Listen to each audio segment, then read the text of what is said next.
या श्रीस्वयं सुकृतिनां भवनेष्वलक्ष्मी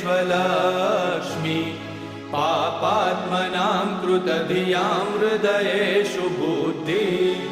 श्रद्धा सतां कुलजनप्रभवस्य लज्जा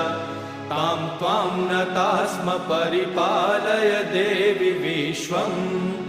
किं वर्णयाम तव रूपमचिन्त्यमेतत् किं चातिवीर्यमसुरक्षयकारि भूरि किं चाहवेषु चरितानि तवानियानि सर्वेषु देवसुरदेवगणादिकेषु हेतु समस्तजगतां त्रिगुणापि दोषे न ज्ञायसे हरिहरादिभिरप्यपारा